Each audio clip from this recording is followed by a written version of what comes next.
ಮಾಡ್ಕೊಂಡು ಬರ್ಬೇಕು ಅನ್ನೋದು ಎರಡು ಮಾತಿಲ್ಲ. ಅದು ನಾನೇನು ಹೇಳ್ತೀನಿ, ವೇದಾಂತವನ್ನೇ ಅವರು ಆಸೆ ಪಟ್ಕೊಂಡು ಬಂದು ಆ ವಿಚಾರ ಮಾಡೋ ಯೋಗ್ಯತೆ ಇದ್ರೆ ಅವರು ನಿರಂತರ ವೇದಾಂತ ಚಿಂತನೆ ಮಾಡ್ತಾ ಮಾಡ್ತಾನೆ ಸಾಧನೆಗೂ ಕೈಗೂಡುತ್ತೆ, ವಿಚಾರವೂ ಅರ್ಥವಾಗುತ್ತೆ, ಭಗವದ್ಭಕ್ತಿಯೂ ಬೆಳೆಯುತ್ತೆ, ಪರಮಾತ್ಮ ಪರಿಚಯವೂ ಆಗುತ್ತೆ. ಆ ಒಂದೇ ವೇದಾಂತ ವಿಚಾರ 3 ಕೆಲಸ ಮಾಡುತ್ತೆ. ಅನಾತ್ಮ ವಿಷಯದಲ್ಲಿ ಆಸಕ್ತಿನ ಹೋಗಿಸುತ್ತೆ, ವೈರಾಗ್ಯ ಉಂಟು ಮಾಡಿಕೊಡುತ್ತೆ, ಶಬ್ದಮಾದಿ ಗುಣಗಳು ಅಂತರ್ಮುಖತೆ ಬರುತ್ತೆ, ಭಗವತ್ ತತ್ವ ಪರಿಚಯವಾಗುತ್ತೆ. ಹಾಗೆ ಯಾರಿಗೆ ಸರ್ವದ ವೇದಾಂತ ವಿಚಾರ ಮಾಡೋಕ್ಕಾಗೋದಿಲ್ಲ, ಕಷ್ಟ ಅನ್ಸುತ್ತೆ, ಅಂಥವ್ರು ನಿಜ ಕರೆಕ್ಟು ಭಜನೆ ಮಾಡಬೇಕು, ಸ್ತೋತ್ರ ಮಾಡಬೇಕು, ಪಾರಾಯಣ ಮಾಡಬೇಕು, ಶಬ್ದಮಾದಿ ಗುಣ ನಿಲ್ಕೋಬೇಕು, ಯಜ್ಞಾಗಾದಿ ಮಾಡಬೇಕು, ದಾನ ಧರ್ಮ ಎಲ್ಲ ಸಾಧನೆ, ನಾವು ಯಾವ ಸಾಧನೆಯೂ ಅಳವಡಿಸಿಲ್ಲ, ಎಲ್ಲ ಸಾಧನೆಯೂ ಬೇಕು. ಅದು ಎಲ್ಲರಿಗೂ ಎಲ್ಲ ಸಾಧನೆಯೂ ಮಾಡಲೇಬೇಕು ಹಾಗೆ ಹಠ ಮಾಡಬಾರ್ದು. ಯಾರ್ಯಾರು ಯಾವ್ಯಾವ ಇದಲ್ಲಿದ್ದಾರೋ ಅವರವರದನ್ನು ಮಾಡ್ಕೊಂಡ್ಬಿಡ್ಬೇಕು. ಅದೇ ವೇದಾಂತ ಅಭ್ಯಾಸವನ್ನೇ ಮಾಡುವ ಯೋಗ್ಯತೆ ಇರುವಂತಹ ಇವರು ಆ ಯೋಗ್ಯತೆ ಇದೆಯೋ ಇರೋದು ಅವರವರ ತೀರ್ಮಾನ ಮಾಡ್ಕೋಬೇಕು, ನಾನು ಹೇಳೋದಲ್ಲ. ಅವರವರು ನಂಗೆ ವೇದಾಂತ ಅಭ್ಯಾಸದಲ್ಲಿ ಆಸಕ್ತಿ ಇದೆ, ಸರ್ವದಾ ಮಾಡ್ತೀನಿ ಅಂತಂದ್ರೆ ವೇದಾಂತ ಅಭ್ಯಾಸ ಮಾಡ್ತಾ ಇರುವಂಥವರಿಗೆ ಅಜಾದ್ವಯವಾದ ಆತ್ಮೀಯ ವಿವೇಕ ತಾನೇ ಉಂಟಾಗುತ್ತೆ. ಶಂಕರಾಚಾರ್ಯರ ಮಾತಿದು, ನನ್ನ ಮಾತಲ್ಲ, ಶಂಕರಾಚಾರ್ಯ ಹೇಳ್ತಾ ಇರೋದ್ರಿಂದ ಇದು ಬಹಳ ಹೆಚ್ಚಿಂದು. ಇದನ್ನು ಸರ್ವದಾ ಮಾಡ್ತಾ ಇದ್ರೆ ಸಾಕು. ಈಗ 43ನೇ ಶ್ಲೋಕ. ಅಜಾತೆ ಸ್ತ್ರಸತಾಂ ತೇಷಾಂ ಅಜಾತೆ ಸ್ತ್ರಸತಾಂ ತೇಷಾಂ ಫಲಂಭಾದ್ ವಿಯಂತಿ ಯೇ ವಿಯಂತಿ ಯೇ ಜಾತಿ ದೋಷಾನ ಸೇತ್ಸ್ಯಂತಿ ಜಾತಿ ದೋಷಾನ ಸೇತ್ಸ್ಯಂತಿ ದೋಷೋಪ್ಯಲ್ಪೋ ಭವಿಷ್ಯತಿ ದೋಷೋಪ್ಯಲ್ಪೋ ಭವಿಷ್ಯತಿ. ಅಜಾತೆ ಸ್ತ್ರಸತಾಂ ತೇಷಾಂ ಉಪಲಂಭಾದ್ ವಿಯಂತಿ ಯೇ ಜಾತಿ ದೋಷಾನ ಸೇತ್ಸ್ಯಂತಿ ದೋಷೋಪ್ಯಲ್ಪೋ ಭವಿಷ್ಯತಿ. ಅಜಾತೇಃ ತ್ರಸತಾಂ ತ್ರಸತಾಂ ತ್ರಸತಾಂ ತೇಷಾಂ ಉಪಲಂಭಾತ್ ವಿಯಂತಿ ಯೇ ಜಾತಿ ದೋಷಾಃ ನ ಸೇತ್ಸ್ಯಂತಿ ದೋಷಃ ಅಪಿ ಅಲ್ಪಃ ಭವಿಷ್ಯತಿ. ವಿಯಂತಿ ಹೇಗೆ ರೂಪ? ಉಪಲಂಭಾದ್ ವಿಯಂತಿ, ವಿಯಂತಿ ಹೇಗೆ ರೂಪ ಆಗುತ್ತೆ? ಏತಿ ಇತಃ ಯಂತಿ, ಇಂಗತು ಧಾತು, ವಿ ಯಂತಿ ವಿಯಂತಿ, ವಿರುದ್ಧಂ ಯಾಂತಿ ಇತ್ಯರ್ಥ. ಭ್ರಾಂತಿ ಆಗ್ಬಿಡುತ್ತೆ. ವಿಯಂತಿ ಯಾವುದು? ವಿಯತಿ ವಿಯತಃ ವಿಯಂತಿ ಇದೆಯಾ? ವಿಯತಿ ಏತಿ ಇತಃ ಯಂತಿ ಇದೆಯಲ್ಲ, ಇಂಗತು ಧಾತು, ಅದು ಯಂತಿ ಆಗುತ್ತೆ ಪ್ರಥಮ ಭೋಜನಲ್ಲಿ. ವಿಯಂತಿ ಅಂದ್ರೆ ಯಾರು ಹುಟ್ಟಿಲ್ಲ ಅಂದ್ಬಿಟ್ರೆ ಹೆದರ್ಕೊಂಡ್ಬಿಡ್ತಾರೆ. ಅಜಾತೇಹೇ ಸ್ತ್ರಸತಾಂ, ಹುಟ್ಟಿಲ್ವಾ, ಪ್ರಪಂಚ ಇಲ್ವಾ, ನಾವು ಯಾರು ಇಲ್ವಾ, ಇದೆಲ್ಲ ಸುಳ್ಳ ಅಂದ್ಬಿಟ್ರೆ ನಡುಗ್ಬಿಡ್ತಾರೆ ಅವರು. ಅವ್ರಿಗೆ ಯಜ್ಞ ಅದು ವೈದಿಕರಾಗಿರ್ತಕ್ಕಂಥ ಮೀಮಾಂಸಕ ಪಕ್ಷದ ವೈದಿಕರಿಗೆ ಯಜ್ಞ ಆಗಾದಿಗಳೆಲ್ಲ ಸುಳ್ಳ, ಸ್ವರ್ಗಲೋಕಾದಿಗಳೆಲ್ಲ ಸುಳ್ಳ, ಇವೆಲ್ಲ ನಾವು ಮಾಡ್ತಾ ಇರೋ ಅನುಷ್ಠಾನವಲ್ಲ ಅರ್ಥ ಇಲ್ವಾ, ಇದೆಲ್ಲ ಬರೀ ತೋರಿಕೆನ ಅಂದ್ಬಿಟ್ರೆ ಅವ್ರಿಗೆ ಮೊದಲೇ ಅದು ಡೈಜೆಸ್ಟ್ ಮಾಡ್ಕೊಳಕ್ಕೆ ಆಗಲ್ಲ, ಅವ್ರಿಗೆ ಅದು ತುಂಬಾ ಕಷ್ಟಪಡ್ತಾರೆ, ಅರ್ಥ ಇದಲ್ಲ. ಹೀಗೆ ಅಜಾತೇಹೇನೆ ಹುಟ್ಟಿಲ್ಲ ಎಂಬ ವಿಚಾರದಿಂದ ತ್ರಸತಾಂ, ಸಸಿ ಉದ್ವೇಗ ಧಾತು, ಉದ್ವೇಗಗೊಳ್ಳುತ್ತಿರುವವರಿಗೆ, ಹೆದೆಕೊಳ್ಳುತ್ತಿರುವಂಥವರಿಗೆ ಅವರಿಗೆ ಇನ್ನೊಂದು ಕಾರಣ ಉಪಲಂಭಾತ್, ಅವ್ರಿಗೇನು ಕಾಣ್ತಾ ಇದೆಯಲ್ಲ, ಇದೇನ್ ಬೇಕು ಎವಿಡೆನ್ಸು, ಪ್ರಪಂಚ ಸತ್ಯ ಅನ್ನೋಕ್ಕೆ ಕಾಣ್ತಾ ಇರೋದು ಸಾಕಾಗಲ್ವಾ? ಉಪಲಂಭೋ ನಾಮ ಜ್ಞಾನ ಗೋಚರತ್ವಂ, ಜ್ಞಾನ ವಿಷಯತ್ವಂ. ಉಪಲಭತೆ ಉಪೋಪಸರ್ಗ ದುರ್ಲಭಷ್ ಪ್ರಾಪ್ತ ಧಾತು, ಉಪೋಪಸರ್ಗ ಸೇರಿದ್ರೆ ಜ್ಞಾನಾರ್ಥ ಬರುತ್ತೆ. ಬರೀ ಲಭತೆ ಅಂದ್ರೆ ಪಡ್ಕೊಳ್ತಾನೆ, ಉಪಲಭತೆ ಅಂದ್ರೆ ಕಾಣುತ್ತಾನೆ ಅಂತ ಅರ್ಥ. ಕಾಣುತ್ತಾನೆ, ತಿಳಿಯುತ್ತಾನೆ, ಅರಿಯುತ್ತಾನೆ ಅಂತ ಅರ್ಥ. ಅದು ಉಪಲಂಭ ಅನ್ನೋದು ಅಷ್ಪ್ರತ್ಯಯ, ಅದಕ್ಕೆ ಪಂಚಮಿ ಉಪಲಂಭಾದ್, ಅರಿಗೆ ಗೋಚರವಾಗುತ್ತಿರುವುದರಿಂದ ಸಾಕಾಗಲ್ವ, ಈ ಕಾಣ್ತಾ ಏನು ಸಾಕಾಗಲ್ವ, ಇದೇನಕ್ಕೆ, ಇನ್ನೇನ್ ಬೇಕು ಇದೇನೋದಕ್ಕೆ, ಈ ಕಾಣ್ತಾ ಇರೋದಕ್ಕಿಂತ ಹೆಚ್ಚಿನ ಇನ್ನೇನು ಇತ್ತಾನೆ ಹೇಳಕ್ಕಾಗತ್ತೆ ಇದೇನೋದಕ್ಕೆ. ಹೌದು ಕಾಣ್ತಾ ಇದೆ, ಇದೇನು ಒಪ್ಕೋಬೇಕಪ್ಪ ಅಂತ ಆ ರೀತಿ ಅವ್ರ ಆಗ್ರಹ. ಅಲ್ಲ ಕಾಣೋದೆಲ್ಲ ಹಾಗಿರುತ್ತನೋ, ಕಂಡದ್ದೆಲ್ಲ ಇದೇನ್ ಬಿಟ್ರೆ ಆಕಾಶ ನೀಲಿ ಕಾಣುತ್ತೆ, ಹಾಗಿದೆಲ್ಲ ಹಾವು ಕಾಣುತ್ತೆ, ಮೋಟರ್ ಬಡ್ಲು ಕಳ್ಳ ಕಾಣ್ತಾನೆ, ಅದೆಲ್ಲ ಇದೇನು ಒಪ್ಕೊಳಕ್ಕಾಗತ್ತನೋ? ಕನಸು ತತ್ಕಾಲಕ್ಕೆ ಇದೇನಕ್ಕೆ ಕಾಣ್ತಾ ಇರತ್ತೆ, ಇಲ್ಲಿ ಒಪ್ಕೊಳಕ್ಕಾಗತ್ತನೋ? ಯಾವತ್ತು ಇದೆ ಅನ್ನೋದಕ್ಕೆ ಕಾಣ್ತಾ ಇರೋದು ಅಷ್ಟೇ ಎವಿಡೆನ್ಸ್ ಸಾಲದು, ಅಷ್ಟೇ ಪ್ರೂಫ್ ಆಗುದು, ಬೇರೆ ಇನ್ನೊಂದು ಬೇಕು. ಇನ್ನೇನ್ ಬೇಕು? ಅರ್ಥಕ್ರಿಯಾಕಾರಿತ್ವ ಅಂದ್ರೆ ಅದು ಇದೆಯಲ್ಲ, ಅರ್ಥಕ್ರಿಯಾಕಾರಿತ್ವ ಅಂದ್ರೆ ಪ್ರಯೋಜನ ಆಗೋದು. ಈ ನೀರಿದೆ, ಕುಡಿದ್ರೆ ಬಾಯಾರಿಕೆ ಹೋಗುತ್ತೆ, ಸ್ನಾನ ಮಾಡಿದ್ರೆ ನಮ್ಗೆ ಒದ್ದೆ ಆಗುತ್ತೆ, ನಾವು ಶುದ್ಧಿ ಆಗ್ತೀವಿ, ಸಾಕಾಗಲ್ವಾ ಅಂತಂದ್ರೆ ಅರ್ಥಕ್ರಿಯಾಕಾರಿತ್ವ ಕೂಡ ನಿಜದಿಂದಲೇ ಆಗ್ಬೇಕು ಅಂತಿಲ್ಲ, ಸುಳ್ಳಿಂದ ಅರ್ಥಕ್ರಿಯಾಕಾರಿತ್ವ ಆಗುತ್ತೆ. ನಿಜವಾದದ್ರಿಂದಲೇ ಪ್ರಯೋಜನ ಆಗ್ಬೇಕು, ಸುಳ್ಳದ್ರಿಂದ ಆಗ್ಬಾರ್ದು ಅಂತ ಏನಿಲ್ಲ. ಎಷ್ಟೋ ಸುಳ್ಳಾಗಿರ್ತಕ್ಕಂತಹ ಹಾವಿನಿಂದ ಹೆದರ್ಕೋತಾನೆ, ಹಾಗೆ ನಿಜವಾಗಿ ಕಲ್ಪನೆ ಮಾಡ್ಕೊಂಡು ಸಿಕ್ತು ಅಂತ ಅನ್ಕೊಂಡು ಸಂತೋಷ ಪಡ್ತಾನೆ. ಸಿಕ್ಕೇ ಇರಲ್ಲ, ಸಿಕ್ತು ಅಂದ್ಕೊಂಡು ಕಲ್ಪನೆಯಿಂದಲೂ ಸಂತೋಷ ಆಗೋದು. ಅದರಿಂದ ಅರ್ಥಕ್ರಿಯಾಕಾರಿತ್ವವು ಸತ್ಯತ್ವಕ್ಕೆ ಡೆಫಿನೇಷನ್ ಅಲ್ಲ, ಕಾಣೋದು ಸತ್ಯತ್ವಕ್ಕೆ ಡೆಫಿನೇಷನ್ ಅಲ್ಲ, ಎಲ್ಲರಿಗೂ ತೋರೋದು ಅನ್ನೋದು ಸತ್ಯತ್ವಕ್ಕೆ ಡೆಫಿನೇಷನ್ ಅಲ್ಲ. ಯಾಕೆ ಎಲ್ಲರಿಗೂ ಎಷ್ಟು ಜನ ಇಟ್ಕೊಳ್ತೀಯಾ? ಪ್ರಪಂಚದವನ್ನೆಲ್ಲ ಒಂದು ವಸ್ತು ಇದೇನು ಪ್ರೂವ್ ಮಾಡಕ್ಕೆ ಇದಿದೆ ಅನ್ನೋಕ್ಕೆ 700 ಕೋಟಿ ಜನರು ತಗೊಂಡ್ಬರಕ್ ಆಗತ್ತಾ? ಅದು ಅರ್ಥ ಇದೆಯಾ? ಎಲ್ಲರಿಗೂ ಕಾಣುತ್ತೆ ಅಂದ್ರೆ ಎಷ್ಟು ಜನ, ಎಲ್ರಿಗೂ ಹೇಗೆ ಕಾಣ್ತಾ ನಿನ್ಗೆ ಹೆಂಗ್ ಗೊತ್ತಾಗುತ್ತೆ? ನಿನಗೆ ಹೇಗೆ ಕಾಣ್ತಾ ಇದೆಯೋ ಇನ್ನೊಬ್ರಿಗೂ ಹಾಗೆ ಕಾಣ್ತಾ ಇದೆಯೋ, ಬೇರೆ ರೀತಿ ಕಾಣ್ತಾ ಇದೆಯೋ, ನೀನ್ ಹೆಂಗ್ ಪ್ರೂವ್ ಮಾಡ್ತೀಯಾ? ಇದೇ ಪ್ರಶ್ನೆ ಬರುತ್ತೆ.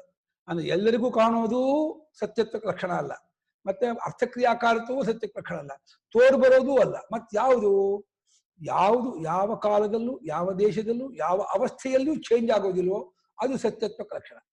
ಹಾಗೆ ತಗೊಂಡ್ರೆ ಅದು ಪರಮಾರ್ಥ ಸತ್ತು, ಪರಮಾರ್ಥ ಬ್ರಹ್ಮವಸ್ತು ಸತ್ಸ್ವರೂಪ ಇದೆ, ಅದು ಒಂದೇ ಸತ್ಯ, ಬಾಕಿದೆಲ್ಲ ಸುಳ್ಳು. ಎಲ್ಲ ಬಿಟ್ಟು ಹೋದ್ರು. ಹಾಗೆ ಇವರು ಕಾಣ್ತಾ ಇದೆ ಮತ್ತೆ ಹುಟ್ಟಿಲ್ಲ ಅಂದ್ರೆ ನಮ್ಗೆ ಡೈಜೆಸ್ಟ್ ಮಾಡ್ಕೊಳಕ್ ಆಗ್ತಿಲ್ಲ, ಹೆದರಿಕೆ ಆಗ್ತಾ ಇದೆ, ಇವು ಉಪಲಂಬ, ಅದು ವಿಯಂತಿ, ಇದು ವಿರುದ್ಧಂ ಯಂತಿ ವಿಯಂತಿ. ಈ ವಿಷಯದಲ್ಲಿ ವಿರುದ್ಧವಾಗಿ ಹುಟ್ಟಿಲ್ಲ ಎಂಬುದರ ಬಗ್ಗೆ ವಿರುದ್ಧವಾಗಿ ಅವರು ಅಭಿಪ್ರಾಯ ಹೊಂದ್ಬಿಟ್ಟಿದ್ದಾರೆ. ಅಂದ್ರೆ ಅರ್ಥ ಆಗ್ತಾ ಇಲ್ಲ. ಈ ರೀತಿ ಯಾರು ಆ ಅಜಾತಿವಾದದಲ್ಲಿ ವಿರುದ್ಧ ಅಭಿಪ್ರಾಯವುಳ್ಳವರಾಗಿದ್ದಾರೋ, ಅದು ಒಪ್ಪಿಕೊಳ್ಳದೆ ಇರುವಂತಹ ಮನಸ್ಸಿನವರಾಗಿದ್ದಾರೋ, ಇದು ಅರ್ಥ ಆಗಲ್ಲ, ಇದು ಒಪ್ಪಕ್ಕಾಗಲ್ಲ ಅಂತ ಯಾರು ಅಂದ್ಕೊಂಡಿದ್ದಾರೋ ಅಂಥವರಿಗೋಸ್ಕರವಾಗಿಯೇ ಜಾತಿಷ್ಟು ದೇಶಿತ ಬುದ್ಧೈ, ಜ್ಞಾನಿಗಳಿಂದಲೂ ಶಾಸ್ತ್ರದಿಂದಲೂ ಸೃಷ್ಟಿಯನ್ನು ಅವರಿಗೋಸ್ಕರವಾಗಿ ಹೇಳಿದ್ದು.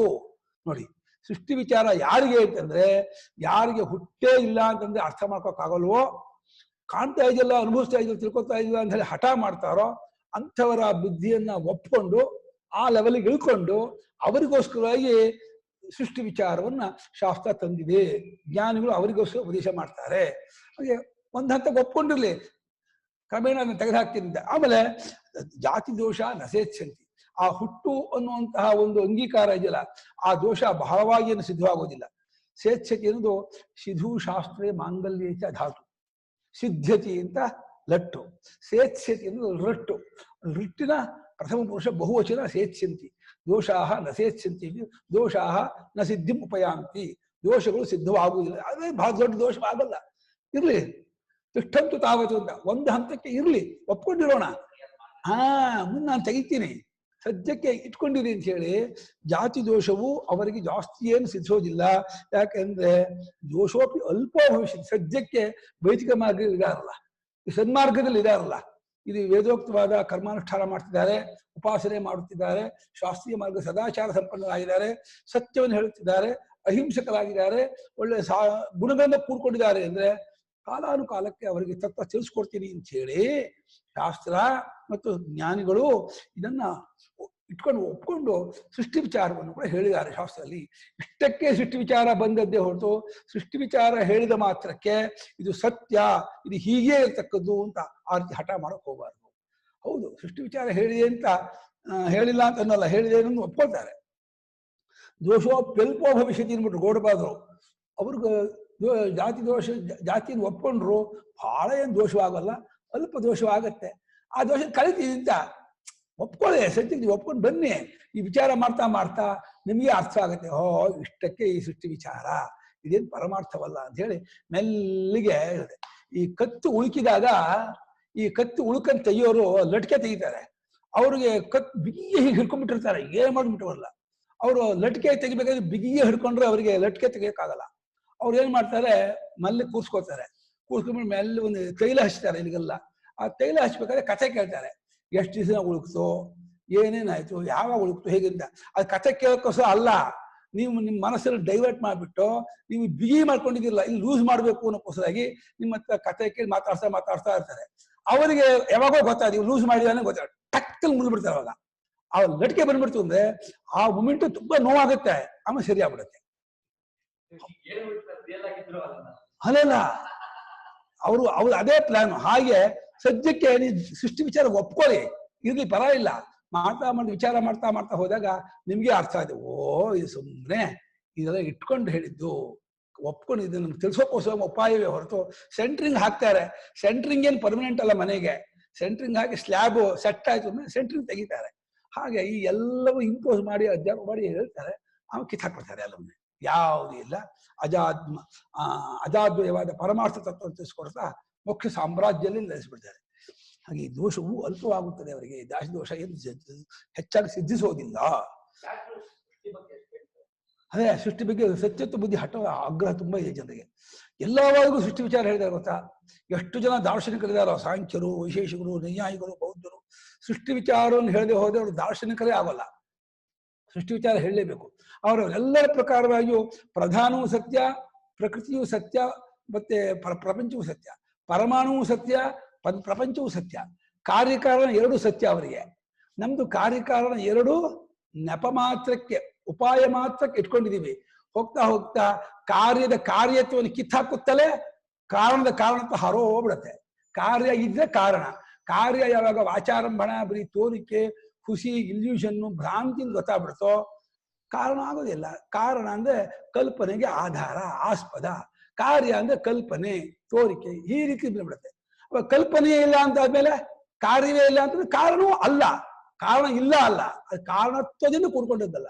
ಕಾರಣ ಅಂತ ಆರೋಪ ಮಾಡಿದ್ದು ಕಾರ್ಯದ ಕಡೆಯಿಂದ, ಕೊನೆಗೆ ಫೈನಲ್ ಹೋದ್ರೆ ಅದು ಕಾರಣವೂ ಅಲ್ಲ, ಇದು ಕಾರ್ಯವೂ ಅಲ್ಲ, ಇರೋದೆಲ್ಲ ಏಕಮೇವಾದ್ವಿತೀಯಂ, ಅಲ್ಲಿ ಬಂದು ನಿಂತುಬಿಡತ್ತೆ.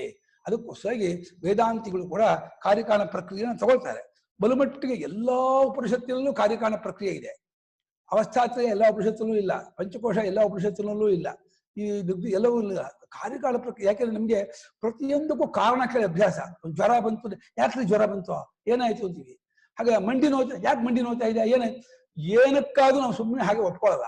ಪ್ರತಿಯೊಂದಕ್ಕೂ ನಾವು ಪ್ರಶ್ನೆ ಮಾಡಿಯೇ ನಾವು ಸಮಾಧಾನ ಮಾಡ್ಕೊಳ್ತೀವಿ. ಯಾಕೇನು ಬುದ್ಧಿ ಇದೆಯಲ್ಲ ಅದೇ ಕಾರಣವನ್ನು ಹುಡುಕೋ ಬುದ್ಧಿ. ಯಾಕೆ ಅದು ಕುತಃ ಅಂತ ಸಂಸ್ಕೃತದಲ್ಲಿ ಏನಕ್ಕೆ ಬಂದು, ಏನಕ್ಕೆ ಅದು ಕಾರಣ ಪ್ರಶ್ನೆ. ಆ ಕಾರಣ ಪ್ರಶ್ನೆ ನಮ್ಮ ಪ್ರತಿಯೊಂದು ವಿಚಾರಕ್ಕೂ ಇರೋದ್ರಿಂದ ಈ ರೀತಿ ಯಾಕೆ ಯಾಕೆ ಕೇಳಿ ನೀವು ತುದಿ ಮುಟ್ಟೋದಿಲ್ಲ. ನಾನೊಂದು ತರಹ ಹೇಳ್ಕೊಡ್ತೀನಿ ಯಾಕೆ ಅನ್ನೋದನ್ನ. ಆ ರೀತಿ ನೀವು ಚಿಂತನೆ ಮಾಡಿದ್ರೆ ಇನ್ನು ಯಾಕೆ ಅನ್ನೋದು ಉಳಿಯೋದಿಲ್ಲ.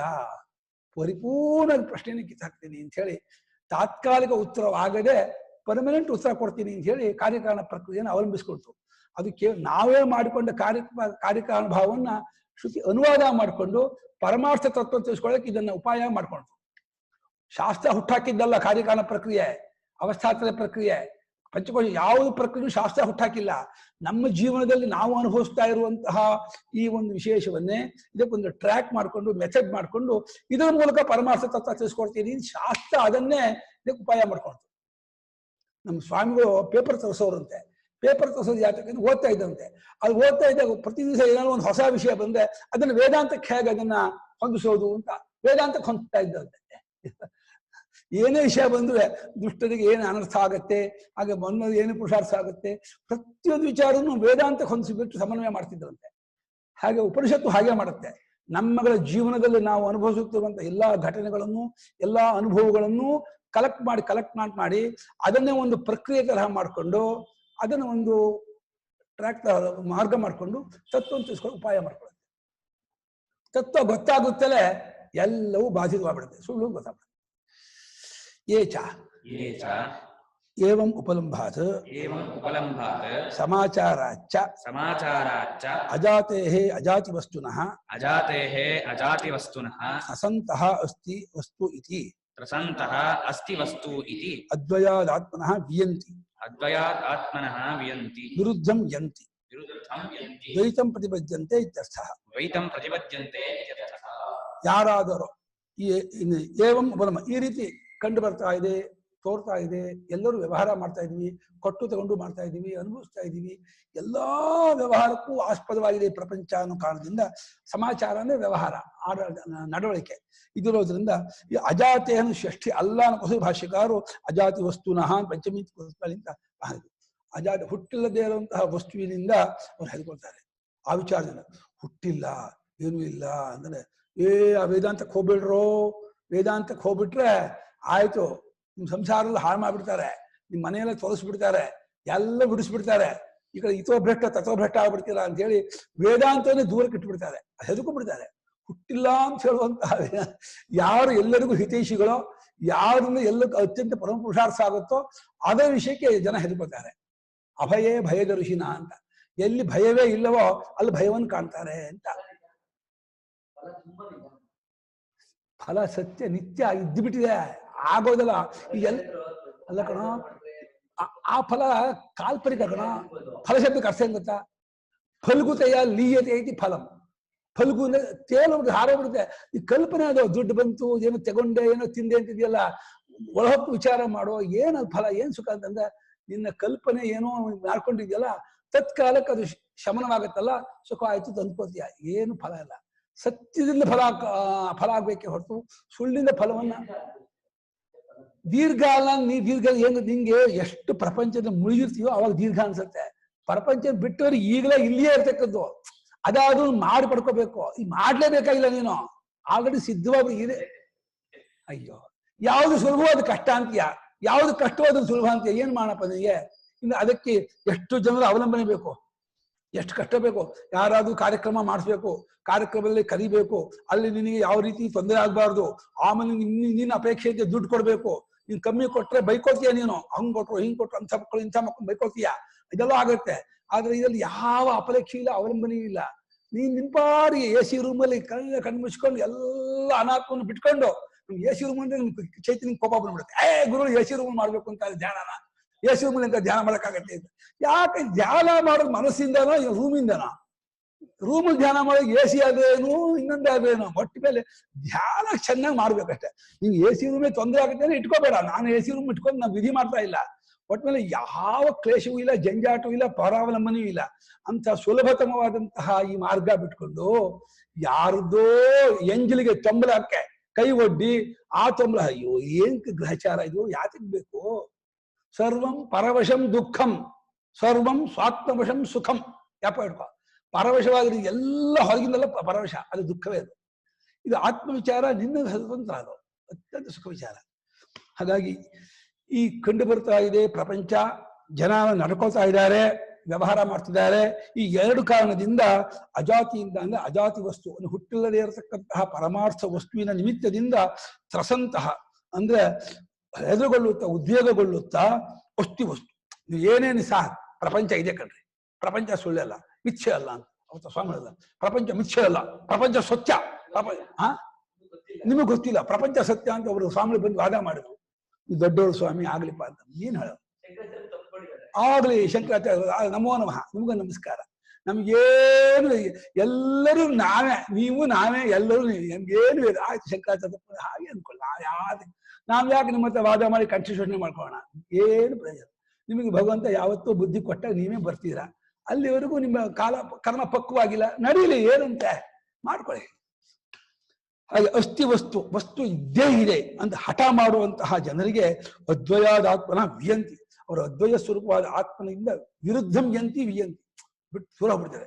ವೇದಾಂತ ಸ್ವಪ್ನದಲ್ಲೂ ಬೇಡ ನಮಗೆ. ಆ ಪುಸ್ತಕ ತರಿಸ್ಲೇಬೇಡಿ, ಆ ಹೆಡ್ಡಿಂಗು ನೋಡ್ಬೇಡಿ, ಆ ವೇದಾಂತ ಪುಸ್ತಕನ ದೂರ ಇಟ್ಬಿಡಿ. ಸದ್ಯಕ್ಕೆ 60-70 ಆದ್ಮೇಲೆ ಆ ಧೂಳೆಲ್ಲ ಹೊಡೆದ್ಬಿಟ್ಟು ನೋಡ್ಕೊಂಡು ಆಮೇಲೆ ಏನಿದೆ ಮೆಲ್ಲಿ ಕಣ್ಣು ಕಾಣದೆ ಇದ್ದಾಗ +8 or 10 ಕನಕ ಹಾಕೊಂಡು ಆ ನೋಡಿ ಒಂದಾಕು, ಅವಾಗ ಏನಾದ್ರು ಇದೆಯೋ ಅಂತ ಆ ಕನ್ನಡ, ಯಾಕಂದ್ರೆ ಕಣ್ಣು ಕಾಣಲ್ಲ, ಅದು +1 2 ಕಾಣಲ್ಲ. ಅದು ಅಷ್ಟೊತ್ತಿಗೆ +10 ಆಗ್ಬೇಕು. ಆ ಕನ್ನಡ ಗ್ಲಾಸ್ ದಪ್ಪ +10 ಕನಕ ಹಾಕೊಂಡು ಏನಿದೆ ನಲ್ಲಿಗೆ ನೋಡ್ತು. ಆ ಯಾರೋ ಏನು ಹೇಳಿದ್ರೆ ಅದು ಕಿವಿ ಕೇಳ್ದೇನೆ 2-3 ಕಿವಿಗೆ ಮಿಷನ್ ಅಲ್ಲಿ ಹಾಕೊಂಡು 8 ಸಲ ಆ ಅಂದ್ಬಿಟ್ಟು ಆಮೇಲೆ ತಪ್ಪಾಗಿ ತಿಳ್ಕೊಳ್ಳುವಂತಹ ವಯಸ್ಸು ಬಂದ್ಮೇಲೆ ಆಮೇಲೆ ತಪ್ಪಾಗಿ ತಿಳ್ಕೊಳ್ಳೋದು, ಸರಿ ತಿಳ್ಕೊಳ್ಳೋದು. ಅವಾಗ ವೇದಾಂತ ಓದೋದು ಅಂತ ಇಂಥ ಭ್ರಾಂತಿ ಜನರು ಹುಟ್ಕೊಟ್ಟಿದೆ. ಏನ್ ಹೇಳ ಅವ್ರಿಗೆ?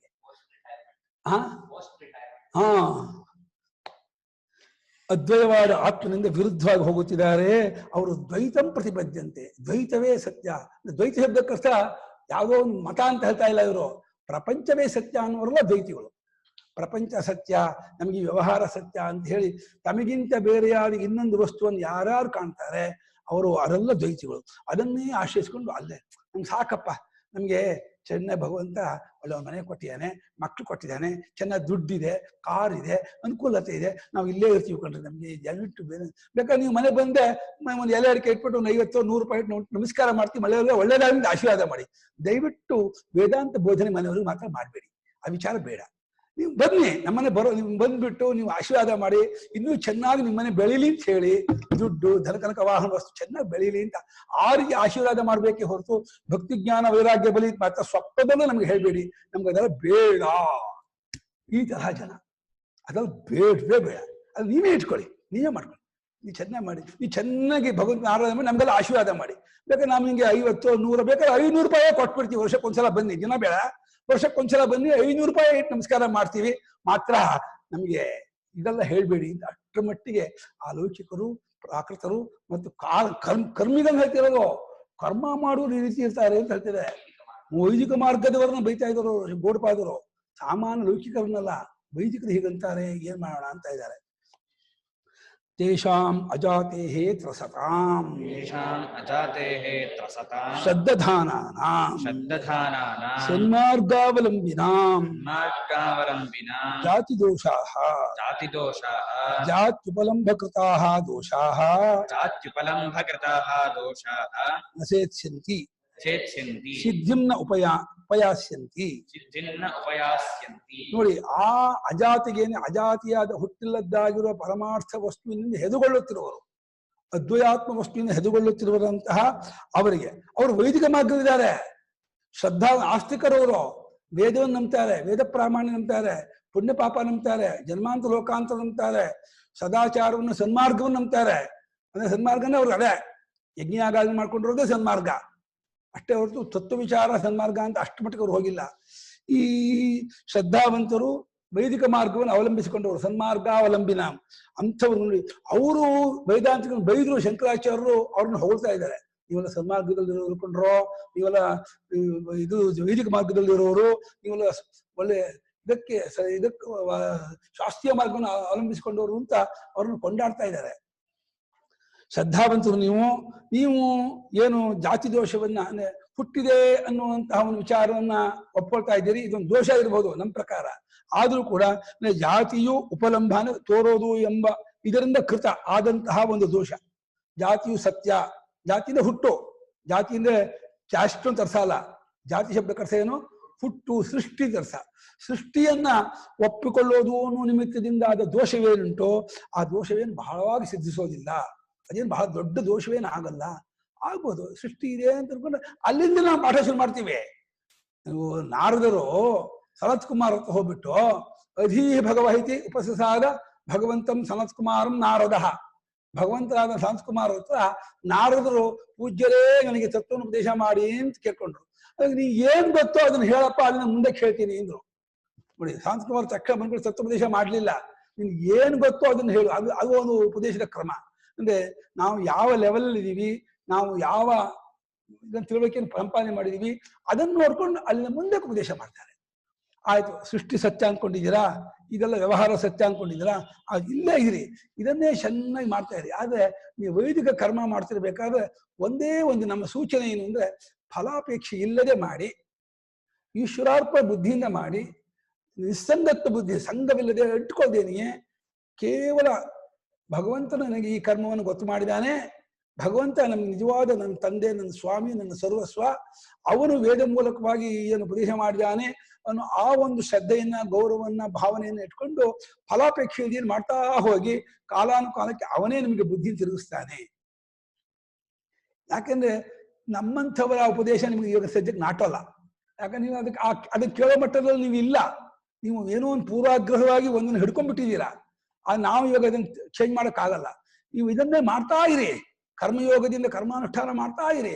ಕಾಲಾನುಕಾಲಕ್ಕೆ ಪ್ರಕೃತಿ ಮಾತೆಯೇ, ಭಗವಂತನೇ ನಿಮಗೆ ಬುದ್ಧಿ ಕೊಡ್ತಾನೆ, ತಿಳ್ಕೊಳ್ತೀರಾ, ಬರ್ತೀರಾ ಅಂತ ಹೇಳಿ. ಆದ್ರಿಂದ ಇದೇನು ಬಹಳ ದೊಡ್ಡ ದೋಷವಾಗಲ್ಲ ಕಣಪ್ಪ, ಸೃಷ್ಟಿ ಒಪ್ಕೊಂಡು ಹೇಳಿ ಆಯ್ತು ಅಂತ ಗೌಡಪಾದು ಎಷ್ಟು ಕಾರುಣ್ಯದಿಂದ ಇಷ್ಟರ ಮಟ್ಟಿಗೆ ಅಜಾದ್ವಯವಾದವನ್ನು ಪ್ರತಿಪಾದನೆ ಮಾಡುವಂತಹ ಗೌಡಪಾದರು ಕೂಡ ಜಾತಿಯನ್ನು ಯಾರಾದ್ರೂ ಒಪ್ಕೊಂಡು ಸೃಷ್ಟಿ ಇದೆ ಅನ್ಕೊಂಡ್ರೆ ಏನ್ ದೊಡ್ಡ ದೋಷ ಆಗಲ್ಲ, ಇಟ್ಕೊಳ್ಳಯ್ಯ ಮಹಾರಾಯ ಅಂತ ಒಪ್ಕೊಂಡ್ಬಿಟ್ರು. ಎಂಥ ಔದಾರ್ಯ ನೋಡಿ. ಅಜಾತಿವಾದವನ್ನ ಘಂಟಾಘೋಷವಾಗಿ ಸಾರದಂತಹ ಗೌಡಪಾದರು ಸೃಷ್ಟಿಯನ್ನು ಒಪ್ಪಿಕೊಳ್ಳುವಂತಹ ಜನರನ್ನು ಕೂಡ ಆಗ್ಬೋದು, ಇದೇನು ದೊಡ್ಡ ದೋಷವಾಗಲ್ಲ ಅಂತ ಹೇಳಿ ಅನುಮತಿ ಕೊಡ್ತಾ ಇದ್ದಾರೆ. ಯಾಕೆ ದೋಷವಾಗಲ್ಲ ಅಂತ ಕೇಳಿದ್ರೆ, ವಿವೇಕ ಮಾರ್ಗ ಪ್ರವೃತ್ತತ್ವ. ವಿವೇಕ ಮಾರ್ಗ ಅಂದ್ರೆ ವೈದಿಕ ಮಾರ್ಗಕ್ಕೆ ವಿವೇಕ ಮಾರ್ಗ ಅಂತ ಹೆಸರು.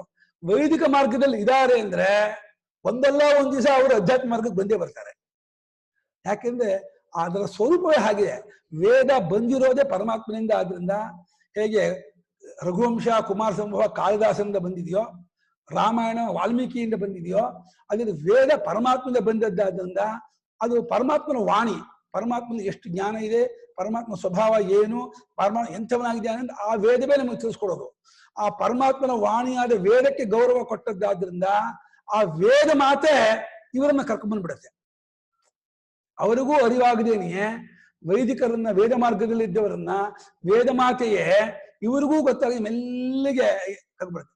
ಈ ಹೇಗೆ ಈ ತಾಯಿ ಊಟ ಮಾಡೋದ ಅಂತ ಹಠ ಮಾಡ್ತಾ ಇರುವಂತ ಮಗುವಿಗೆ ಒಂದು ಕಥೆ ಹೇಳ್ಕೊಂಡು ಹನುಮಾನ್ ಒಳ್ಳೆ ಕಥೆ ಹೇಳ್ತೀನಿ ಅಂತ ಹೇಳ್ಬಿಟ್ಟು ಪಂಚತಂತ್ರ ಕಥೆನೋ ಅಥವಾ ರಾಮಾಯಣ ಕಥೆನೋ ಹೇಳ್ಬಿಟ್ಟು ಮೆಲ್ಲಿಗೆ ತುತ್ತು ಊಟ ಮಾಡಿಸ್ತಾರೆ. ಅದು ಊಟ ಮಾಡೋದನ್ನ ಹಠ ಮಾಡ್ತಿರತ್ತೆ. ತಾಯಿಗೆ ಊಟ ಮಾಡಿದ್ರೆ ಹಸಿವಾಗಿದೆ ಗೊತ್ತಿದೆ ತಾಯಿಗೆ, ಆದ್ರೆ ಅದು ಏನಕ್ಕೂ ಹಠ ಮಾಡ್ತಿದೆ. ಅದು ಊಟ ಮಾಡಿದ್ರೆ ಸರಿ ಆಗ್ತಾನೆ ಅಂತ ಗೊತ್ತು ತಾಯಿಗೆ.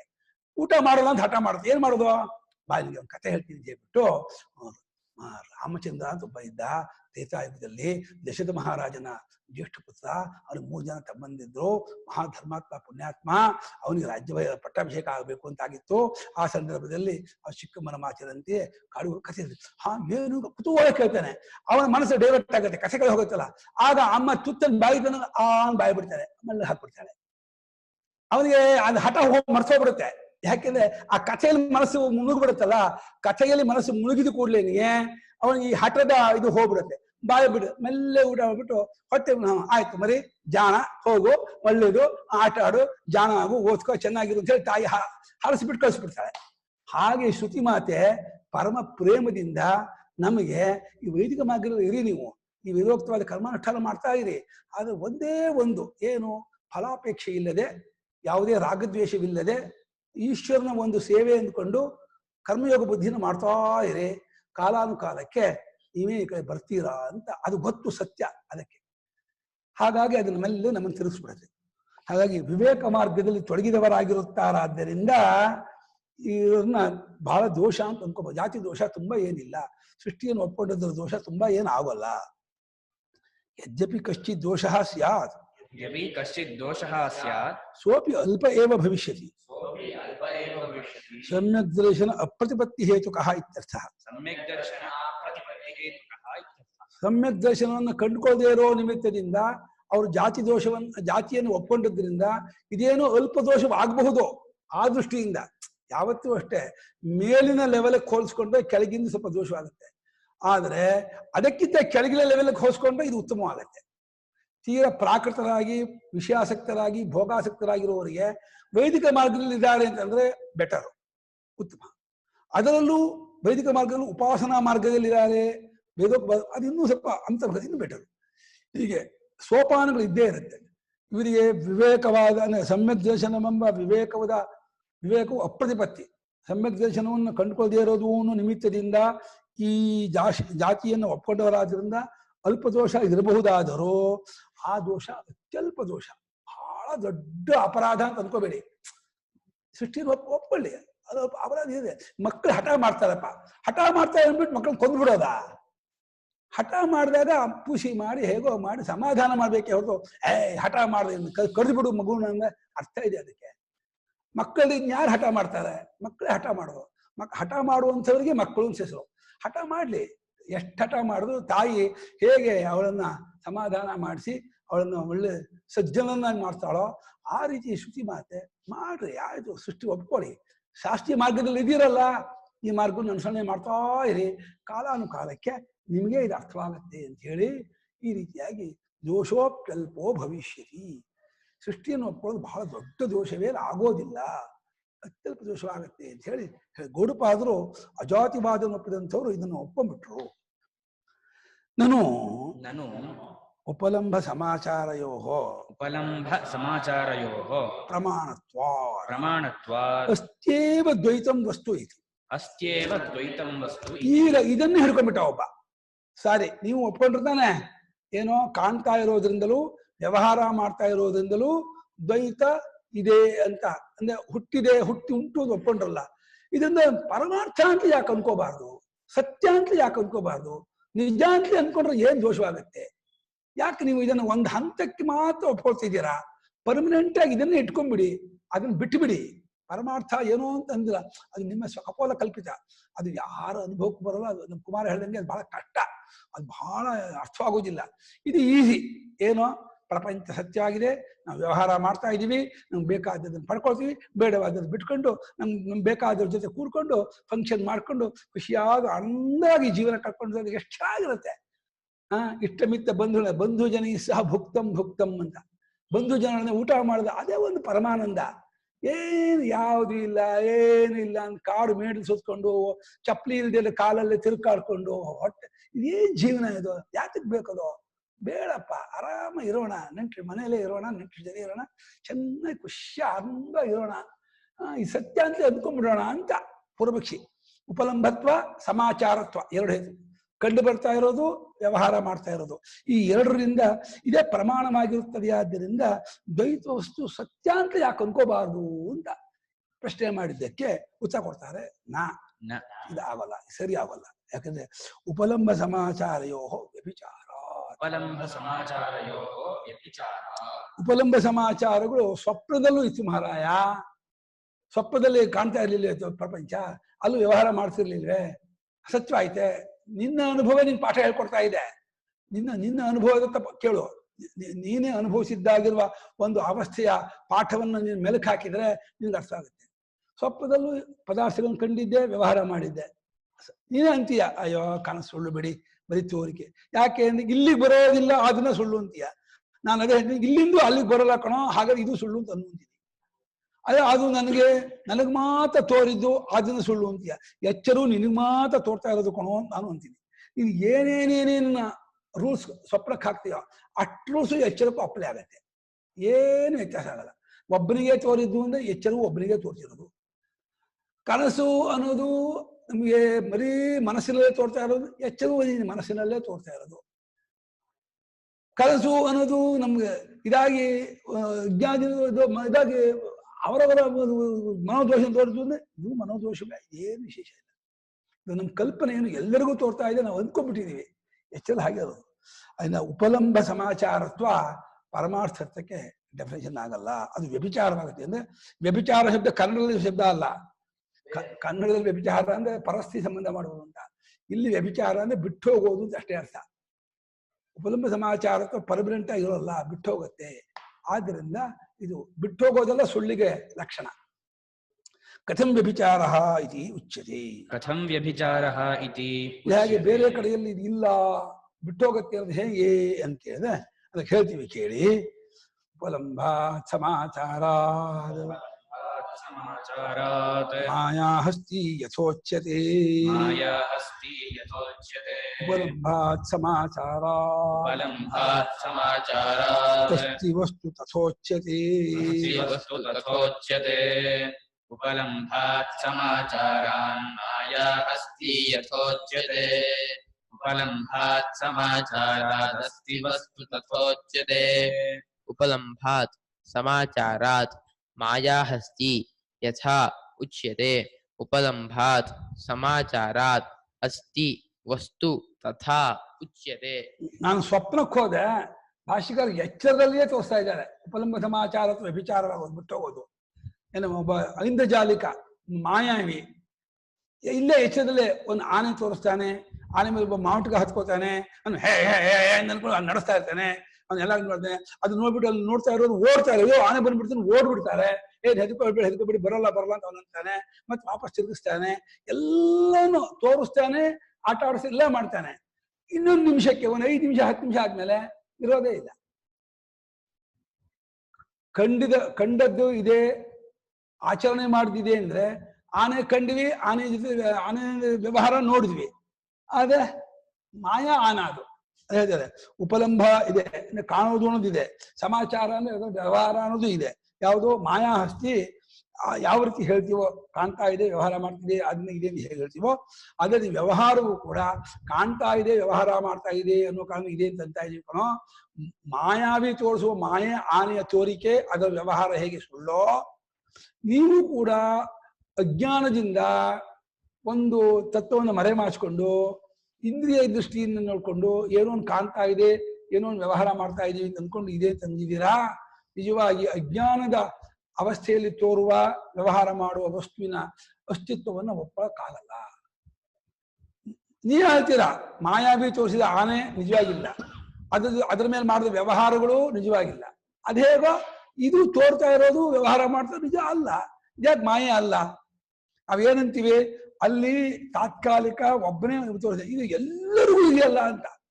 ನಮ್ಗೆ ಎಲ್ಲರಿಗೂ ಇದೆಯಲ್ಲ ಅನ್ನೋ ಒಂದು ದೃಷ್ಟಿ ಇದೆಯಲ್ಲ, ಇದು ಮಹಾ ಮೋಸ. ಇದು ಎಲ್ಲರಿಗೂ ಇದೆ ಅಂತ ನಿನಗೆ ಅನುಭವ ಆಗಿದೆಯಾ? ಎಲ್ಲರ ಅನುಭವ ಅಂತ ನಿನಗೊಂದು ಅನುಭವ ಇದೆಯಾ? ನಿನ್ನ ಅನುಭವ ಬಿಟ್ಟು ಎಲ್ಲರ ಅನುಭವ ಅಂತ ನಿನಗೊಂದು ಅನುಭವ ಇದೆಯಾ? ನಾವು ಆಗ ಇದೆ ಅನ್ಕೊಂಡ್ಬಿಡ್ತೀವಿ. ಹೌದು, ನನಗೆ ಹೇಗೆ ಇದು ಕಪ್ಪಾಗಿ ಕಾಣುತ್ತೋ ಎಲ್ಲರಿಗೂ ಕಪ್ಪಾಗಿ ಕಾಣುತ್ತೆ ನಾವು ಅಂತೀವಿ. ಎಲ್ಲರಿಗೂ ಕಪ್ಪಾಗಿ ಕಾಣ್ತಾ ಇದೆ, ನನಗೆ ಹೆಂಗ್ ಗೊತ್ತಾಗುತ್ತೆ? ನಿಮಗೆ ಹೂ ಅನ್ಬಹುದನ, ಹೂ ಅಂದ ಮಾತ್ರಕ್ಕೆ ನಿಮಗೆ ನನಗೆ ಹೇಗೆ ಅನುಭವ ಆಯ್ತೋ ಹಾಗೇ ನಿನಗೆ ಅನುಭವ ಆಯ್ತು, ನನಗೆ ಅನುಭವ ಆಗಲ್ಲ. ನನಗೆ ಇದನ್ನು ನೋಡಿದಾಗ ಏನೋ ಒಂದು ಅನುಭವ ಆಗುತ್ತಲ್ಲ, ಹೀಗಿದೆ ಇನ್ನೊಂದು ಅನುಭವ ಆಗುತ್ತಲ್ವ, ಆ ಅನುಭವವೇ ನಿಮ್ಗೆ ಆಗಿದೆಯೋ ಇಲ್ವೋ ನಾನು ಹೆಂಗೆ ವೆರಿಫೈ ಮಾಡ್ಲಿ ಅದನ್ನ? ನನ್ಗೆ ಹೆಂಗ್ ಗೊತ್ತಾಗತ್ತಲ್ವ? ಅದು ಕಪ್ಪು ಅನ್ನೋದಲ್ಲೂ ಎಷ್ಟು ತರಹ ಇದೆ. ನಾನು ಯಾವ ರೀತಿ ಕಪ್ಪು ಅಂತಿದ್ದೀನಿ, ನೀವು ಯಾರು? ಅದಕ್ಕೆಲ್ಲ ವ್ಯವಹಾರದ ಒಪ್ಕೊಂಡಿರೋದು ಬೇರೆ, ಅನುಭವ ಬೇರೆ. ಅನುಭವದ ಮೇಲೆ ಪ್ರಶ್ನೆ ಮಾಡಿದ್ರೆ ಒಬ್ಬನದೇ ಅನುಭವ. ನಿಮಗೆ ಕಾಣ್ತಾ ಇದೆ, ನೀವು ಹಾಗೆ ಇದೆ ಅಂತ ಅಂತಿದ್ದೀರಿ ಅನ್ನೋದು ನನ್ನ ಅನುಭವ ಹೊರತು ನಿಮ್ಮ ಅನುಭವ ಆಗಲ್ಲ. ನೀವು ಏನೇ ಅದನ್ನ ಕಪ್ಪುದು ಒಪ್ಕೊಂಡ್ರು, ಕಪ್ಪುದ ಅನುಭವ ಅಂತಂದ್ರು, ಅದಷ್ಟು ನೀವು ಅಂದ್ರಿ, ನೀವು ಅನುಭವ ಅಂತಂದ್ರಿ ಅನ್ನೋದು ಅಷ್ಟು ನನ್ನ ಅನುಭವ ಆಗುತ್ತೆ ಹೊರತು ನನ್ನ ಅನುಭವ ಇಲ್ಲಿ ಮುಗೀತು, ಇಲ್ಲಿಂದ ನಿಮ್ಮ ಅನುಭವ ನಂಗೊಂದು ಅನುಭವ ಆಗಲ್ಲ.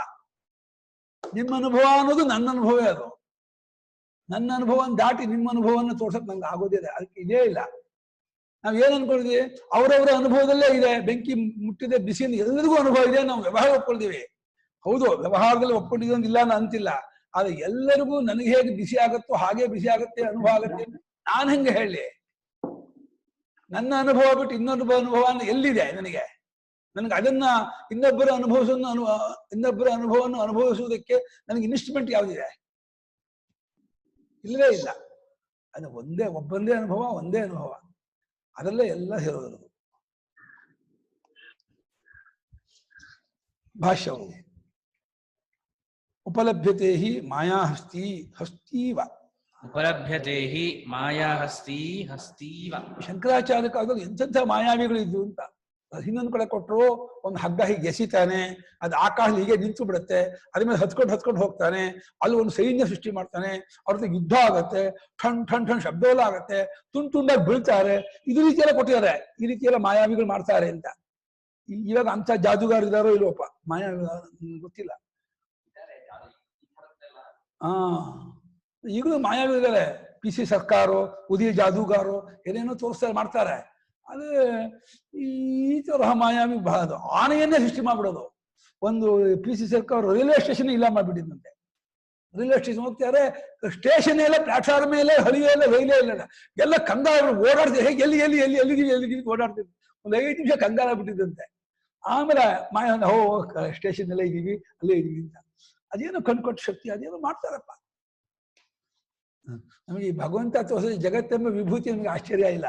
ಇದು ಒಳಗೆ ಯಾರೋ ಏನೋ ಟ್ರಿಕ್ ಮ್ಯಾಜಿಕ್ ತೋರಿಸ್ತಾರಲ್ಲ, ಅದು ಆಶ್ಚರ್ಯ.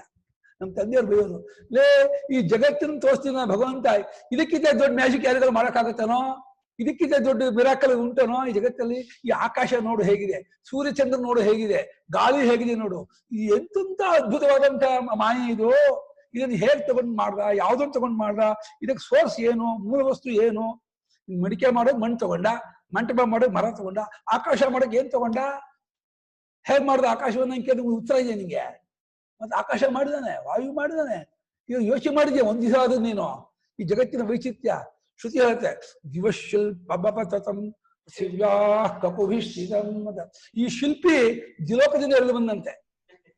ದಿವಶಿಲ್ಪ ಅವತತಂ, ಈ ಶಿಲ್ಪ ಜಿಲೋಕದಿಂದ ಎಳೆದು ಬಂದಂತ ಶಿಲ್ಪ ಇದು. ಪೃಥ್ವಿಯ ಕಕುಭಿಯಿಂದ ನಾಭಿಯಲ್ಲಿ ಮಧ್ಯದಲ್ಲಿ ಅವತನ್ನು ತೋರ್ಕೊಳ್ತಾ ಇರುವಂಥದ್ದು. ಶ್ರುತಿ ಹೆಂಗ ಅದನ್ನು ಇದಾಗಿ ಹೇಳುತ್ತೆ ಅಂದ್ರೆ ಅಲಂಕಾರಿಕವಾಗಿ ಹೇಳುತ್ತೆ. ಹಾಗೆ ಮಾಯಾಹಸ್ತಿ, ಮಾಯೆಯಿಂದ ತೋರಿದಂತಹ ಆನೆ ಹಸ್ತೀವ ಆಭಾತಿ, ಆನೆಯೋನು ಹಾಗೆ ತತ್ಕಾಲಕ್ಕೆ ಅಯ್ಯೋ ಆನೆಯೇ ಮಾಡ್ಬಿಟ್ಟು ಎಂತ ಮದ್ದಾನೆ ಸೃಷ್ಟಿ ಮಾಡ್ಬಿಟ್ಟ ಅಂತ ನಾವು ಆಶ್ಚರ್ಯದಿಂದ ನೋಡ್ತಾ ಇರ್ತೀವಿ. ಆನೆ ಬಂದಾಗ ಹಸ್ತಿನಮಿವ ಅತ್ರ ಸಮಾಚರಂತಿ, ಹಸ್ತಿನಮಿವ ಅತ್ರ ಸಮಾಚರ. ಬಂಧನ ಆರೋಹಣಾದಿ ಹಸ್ತಿ ಸಂಬಂಧಿಭಿ ಧರ್ಮೈ. ಬಂಧನ ಆರೋಹಣಾದಿ ಹಸ್ತಿ ಸಂಬಂಧಿಭಿ ಧರ್ಮೈ. ಆನೆಯಂತೆಯೇ ಇದ್ರ ಜೊತೆಗೆ ವ್ಯವಹಾರ ಮಾಡ್ತಾರೆ. ಅಂದ್ರೆ ಆನೆ ಬಂತು, ಕಟ್ಟಾಕೋ ಆನೆನ ಅಂತ ಅದನ್ನ ಕಟ್ಟಾಕೋದು, ಅದ್ರ ಮೇಲೆ ಹತ್ತೋದು, ಅದ ಸೊಳ್ಳೆ ಎತ್ಸೋದು, ಅದಕ್ಕೆ ಮರದಲ್ಲಿ ಅಕ್ಕಿ ಕೊಡೋದು, ತೆಂಗಿನಕಾಯಿ ಕೊಡೋದು, ಅದನ್ನ ತಿಂತೋದು ಎಲ್ಲ ಮಾಡ್ತಾರೆ. ಎಲ್ಲ ಮಾಡುತ್ತೆ. ಎಲ್ಲ ಮರದಲ್ಲಿ ಅಕ್ಕಿ ತಂದು ಕೊಡ್ತಾರೆ, ಅದು ಆ ಸೊಳ್ಳೆ ಹೀಗೆ ಎಳ್ಕೊಳ್ಳುತ್ತೆ, ತಿನ್ನುತ್ತೆ, ಎಲ್ಲ ಕಾಣಿಸುತ್ತೆ. ಏನು ನಿಜವಾದ ಆನೆಯನ್ನು ಹಾಗೆ ಮಾಡ್ಬಿಡ್ತಾರೆ. ಅಷ್ಟು ಅಂದ್ರೆ ಅದ್ಭುತ. ನಮ್ಮ ಮಹಾರಾಜರು ಒಂದು ಭಕ್ತಿಗೆ, ಒಂದು ಶಿಷ್ಯರಿಗೆ ಒಂದು ಇದು ಕೊಟ್ಟಿದ್ರು.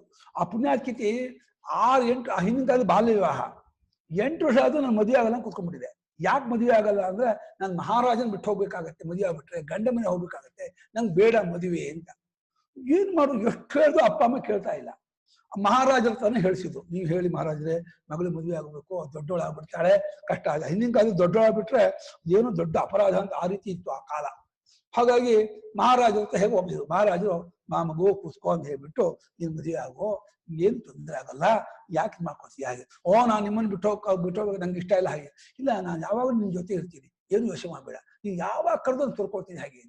ಅವಳಿಗೆ ಎಷ್ಟು ನಂಬಿಕೆ ಅಂದ್ರೆ ಮಹಾರಾಜರು ಇದನ್ನು ಹೇಳಿದಾರೆ ಅಂದ್ರೆ ಮಹಾರಾಜರು ಸುಳ್ಳು ಹೇಳಲ್ಲ, 100ಕ್ಕೆ 100 ಇರ್ತಾರೆ ಅಂತ ಧೈರ್ಯ.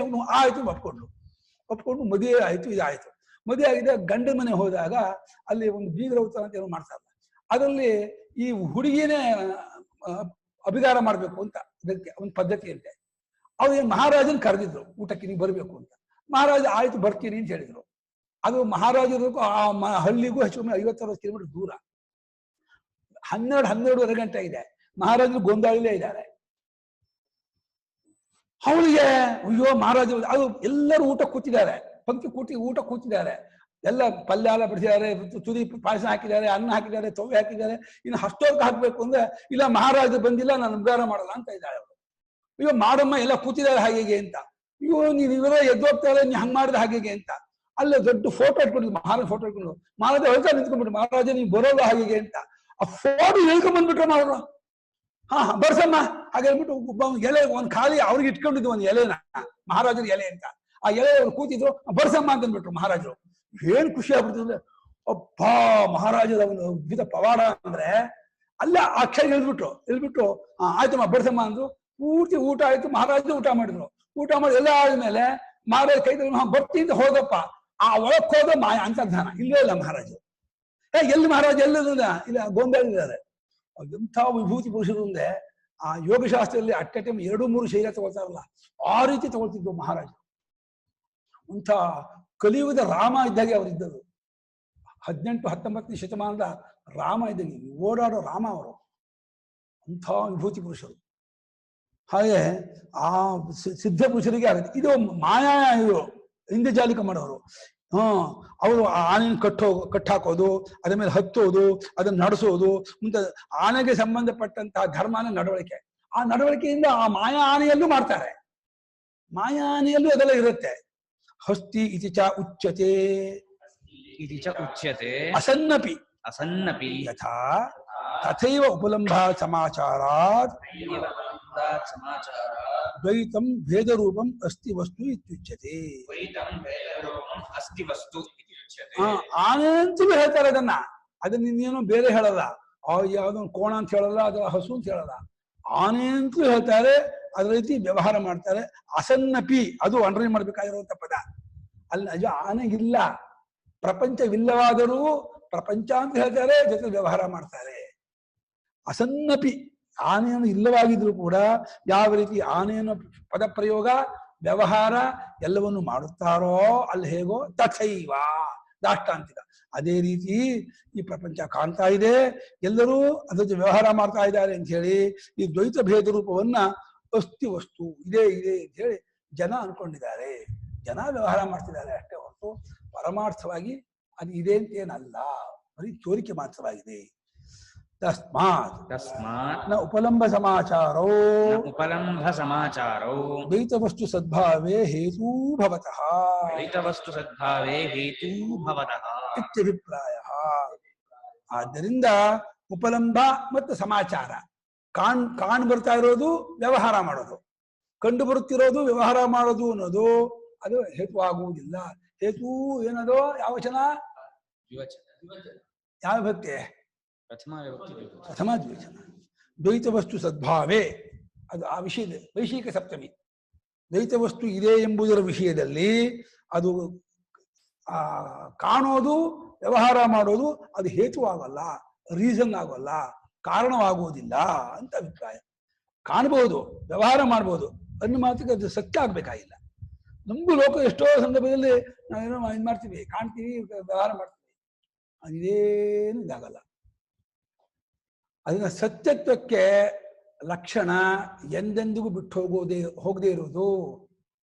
ಯದ್ರೂಪೇಣ ಎನ್ನಿಶ್ಚಿತಂ ವಸ್ತು ತದ್ರೂಪ ನವ್ಯಭಿಚರತಿ ಕದಾಶಿದಪಿ ತತ್ ಸತ್ಯಂ ಅಂತ ಶಂಕರಾಚಾರ್ಯರು ಸತ್ಯತ್ವಕ್ಕೆ ಡೆಫಿನೇಷನ್ ಮಾಡ್ತಾರೆ. ಈ ಒಂದು ಲಕ್ಷಣವನ್ನ ಶಂಕರಾಚಾರ್ಯರು ಅಲ್ಲದೆ ಯಾರು ಕೊಟ್ಟಿಲ್ಲ ದರ್ಶನಕಾರರಲ್ಲಿ. ಅದು ಒಂಥರ ಸಾರ್ವತ್ರಿಕವಾದ ಲಕ್ಷಣ. ಅದು ಯಾವ ದೇಶಕಾಲ ಅವಸ್ಥೆಯಲ್ಲೂ ಆ ಲಕ್ಷಣಕ್ಕೆ ಬದಲಾವಣೆ ಇಲ್ಲ. ಬೇರೆ ಬೇರೆ ಇದೆಯಲ್ಲ ಅದೆಲ್ಲ ಸತ್ಯತೆ ಕೊಡುವಂತ ಲಕ್ಷಣ ಬಿದ್ದು ಹೋಗುತ್ತೆ. ಕಿಂ ಪುನಃ ಪರಮಾರ್ಥ ಸದ್ವಸ್ತು ಪುನಃ ಪರಮಾರ್ಥ ಸದ್ವಸ್ತು ಯದಾಸ್ಪದ ಜಾತ್ಯಾದಿ ಅಸದ್ಬುದ್ಧಯ ಇತಿ. ಹಾಗಾದ್ರೆ ಪರಮಾರ್ಥವಾಗಿರ್ತಕ್ಕಂಥ ವಸ್ತು ಯಾವುದು ಅಂತೀರ ನೀವು? ಏನನ್ನ ಉದಾಹರಣೆ ಕೊಟ್ಟರು ಯಾವುದನ್ನು ತೋರಿಸಿದ್ರು ಸುಳ್ಳು ಅಂತೀರ ನೀವು. ದೇವಲೋಕಾದಿಗಳನ್ನೂ ಸುಳ್ಳು ಅಂತೀರ, ಸ್ವಪ್ನವನ್ನಂತೂ ನಾವು ಸುಳ್ಳು ಕಂಡ್ಕೊಂಡು ಅದನ್ನು ಸುಳ್ಳು ಅಂತೀರ, ಎಚ್ಚರವನ್ನು ಸುಳ್ಳು ಅಂತೀರ. ಯಾವುದನ್ನು ನೀವು ಒಪ್ಪೋದೇ ಇಲ್ವಲ್ಲ. ಹಾಗಾದ್ರೆ ನೀವು ಯಾವುದನ್ನು ಸತ್ಯ, ಪರಮಾರ್ಥ, ನಿಜವಾಗಿರ್ತಕ್ಕದ್ದು ಯಾವುದನ್ನು ಹೇಳ್ತೀರಾ ಅಂತ ಕೇಳಿದ್ರೆ, ಯಾವ ಒಂದು ಸತ್ಯವನ್ನ ಆಸ್ಪದವಾಗಿ ಇಟ್ಕೊಂಡು, ಆಸ್ಪದ ಅಂದ್ರೆ ಆಧಾರ, ನೆಲೆ, ಆಶ್ರಯವಾಗಿ ಇಟ್ಕೊಂಡು ಈ ಜಾತಿ ಅಂದ್ರೆ ಹುಟ್ಟು, ಬೆಳವಣಿಗೆ, ವಿಕಾರ, ನಾಮರೂಪಗಳು ಎಲ್ಲ ವ್ಯವಹಾರವು ಯಾವುದನ್ನು ಇಟ್ಕೊಂಡು ತೋರ್ತಾ ಇದೆ ಅಂತ ಹೇಳ್ತಿರೋ ಆ ಸತ್ಯವಾದ ವಸ್ತು ಯಾವುದು, ಅದು ಎಲ್ಲಿದೆ, ಅದು ಹೇಗಿದೆ ಅಂತ ಅದರ ಬಗ್ಗೆ ಪ್ರಶ್ನೆ ಮಾಡ್ತಿದ್ದಾನೆ. ಯಾವುದೋ ಒಂದು ಸತ್ಯವಾದ ವಸ್ತು ಇರ್ಬೇಕಲ್ಲ. ಎಲ್ಲಾ ಸುಳ್ಳಾದ ತೋರಿಕೆಗೂ ಸತ್ಯವಾದ ಇಲ್ಲದೇ ಸುಳ್ಳು ತೋರಿಕೆ ಆಗಲ್ಲ. ಹಗ್ಗದ ಹಾವು ತೋರಬೇಕು, ಹಗ್ಗ ಇರಲೇಬೇಕು. ಬೆಳ್ಳಿ ತೋರಕ್ಕೆ ಕಪ್ಪೆ ಶಿಪ್ಪಿ ಇರಬೇಕು. ಅಲ್ಲ ಕಳ್ಳ ತೋರಕ್ಕೆ ಮೋಟು ಮರ ಇರಬೇಕು. ಅಲ್ಲ ನೀಲಿ ತೋರಕ್ಕೆ ಆಕಾಶ ಅದು ಇರಬೇಕು. ಏನು ಇಲ್ಲದೇನೆಯೇ ತೋರಿಕೆ ಉಂಟಾಗಲ್ಲ. ಇದೆಲ್ಲ ನೀವು ತೋರಿಕೆ ಅನ್ನೋದಾದ್ರೆ, ಬರೀ ಭ್ರಾಂತಿ ಅನ್ನೋದಾದ್ರೆ ಯಾವುದು ಹಾಗಾದ ಪರಮಾರ್ಥ ಸತ್ಯವಾದ ವಸ್ತು, ಅದು ಹೇಗಿದೆ ಅಂತ ಕೇಳಿದ್ರೆ, ಜಾತ್ಯಾಭಾಸಂ ಚಲಾಭಾಸಂ ವಸ್ತ್ವಾಭಾಸಂ ತಥೈವ ಚ ಅಜಾಚಲಮವಸ್ತುತ್ವಂ ವಿಜ್ಞಾನಂ ಶಾಂತಮದ್ವಯಂ. ಜಾತ್ಯಾಭಾಸಂ ಚಲಾಭಾಸಂ ವಸ್ತ್ವಾಭಾಸಂ ತಥೈವ ಚ ಅಜಾಚಲಮವಸ್ತುತ್ವಂ ವಿಜ್ಞಾನಂ ಶಾಂತಮದ್ವಯಂ. ಜಾತ್ಯಾಭಾಸಂ ಚಲಾಭಾಸಂ ವಸ್ತ್ವಾಭಾಸಂ ತಥಾ ಏವ ಚ ಅಜಾಚಲಮವಸ್ತುತ್ವಂ ವಿಜ್ಞಾನಂ ಶಾಂತಂ ಅದ್ವಯಂ. Very good. ಆಭಾಸ ಅನ್ನೋದು ಬರೀ ತೋರಿಕೆ ಅರ್ಥ, ಅದಿಲ್ಲದೇನೆ ಹಾಕ್ತೋರೋದು. ಈ ಹಿಂದೆ ಒಂದು ಇದೆಯಲ್ಲ, ಕಾಫಿ ಪುಡಿ ಡಬ್ಬ ಬರುತ್ತಲ್ಲ, ಆ ಕಾಫಿ ಪುಡಿ ಮುಚ್ಚ ಮೇಲೆ ಇನ್ನೊಂದು ಸಣ್ಣ ತೆಳುವಾದ ಒಂದು ತಗಡ ಇದು ಮಾಡಿ ಸೀಲ್ ಮಾಡಿರ್ತಾರೆ.